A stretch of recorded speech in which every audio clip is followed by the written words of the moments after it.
Hafla ya kumpongeza diwani kwa kuchaguliwa kwa diwani ya kata ya Kilakala kama mwana Simba, kama mwanachama. Kwanza ilikuwa ni tukio zuri kiasi gani, kwa uchache kabisa kabla tujazungumza mengine mengi sana? Kwanza namshukuru Mwenyezi Mungu. Tukio limeenda vizuri kwa upande wetu, na mimi kama kiongozi nina faraja kumwalika mheshimiwa diwani katika tawi letu hili. Amehudhuria, nafikiri nyinyi mmeona waandishi wa habari. Jambo limeenda vizuri na mheshimiwa diwani amejieleza na sisi tumeeleza kama tawi, kwa hiyo tunashukuru Mwenyezi Mungu, jambo limeenda.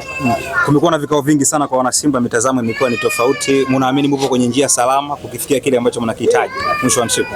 Hapana, hatupo kwenye njia salama. Hatupo kwenye njia salama, nafikiri wana Simba kidogo tunapita njia tofauti. Ile kauli ya Simba nguvu moja naiona inaenda kupotea.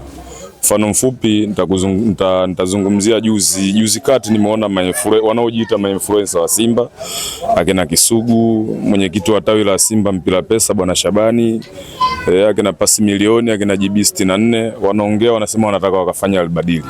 Lakini kitu cha kushangaza, albadili unamfanyia nani? Albadili unawafanyia viongozi waliokuwa madarakani, unajifanyia wewe mwenyewe au unamfanyia nani albadili? Sababu matatizo ya wanasimba yanatatuliwa na wanasimba wenyewe. Sisi wanasimba wenyewe ndio wakukaa kutatua matatizo yetu, na kama kuna kiongozi yote tunamwona au mchezaji anatuhujumu, njia zipo sahihi.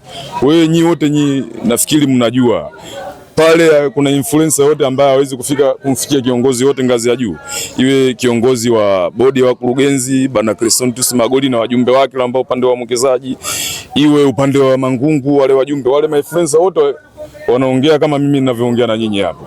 Kwa hiyo kama kulikuwa na tatizo lolote, lilikuwa ni jambo la kwenda kukaa nao kuwaeleza na kulitatua. Lakini hata hivyo, mimi nataka niseme kitu kimoja. Sisi wana Simba ni wanafiki, na wale ma-influencer wale waliokaa juzi, wale ndo wanafiki namba moja. Kama unafuatilia interview za wana Simba mbalimbali, mfano mfupi Miraji mara moja ashaye kusema wale jamaa wale waliotengwa na viongozi wanaikuwekwa ndani, wale akina nani sijui akina Agi Simba, akina Mnandi na akina Nyami Simba, wale washikaji walishawahi kuongea matatizo ya Simba kipindi cha nyuma, lakini hao waliongea juzi ndio waliowatenga na kuona wale wafai. Leo wanaibuka wanasema tukafanya albadili, wanamfanyia nani? Wale ni wanafiki. Matatizo ya Simba kama kuna matatizo tukae sisi wenyewe.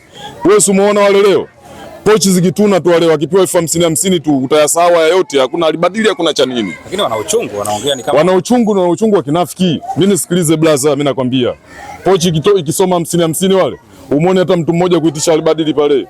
Albadili unamfanyia nani? Albadili unamfanyia nani? Lakini ni kweli kwamba Simba sasa hivi imegawanyika vipande. Simba sio vipande. At least Simba kidogo yani ina conflict vidogo vipo ambavyo vinapelekea hata timu kusetu na kupata matokeo mazuri. Leo hii tunasikia mara sijui wanamtaja mtu aliyekuwa mwenyekiti wa bodi ya wakurugenzi try again, ana timu yake, sijui anaanzisha mifumo hii, mara anawapandikiza sijui akina Juliwa akina nani waongelee uongozi umekaa muda mrefu kama nani sijui. Leo mara tunaona wale wanataka kusoma albadili, mara tunaona akina Mnandi wanaongea hivi. Kwa hiyo kuna conflict vidogo vipo, lakini sio kwa kugawanyika. Simba bado ipo imara, ila kuna matatizo madogo ambayo sisi wenyewe tuna uwezo wa kukaa na kuyamaliza.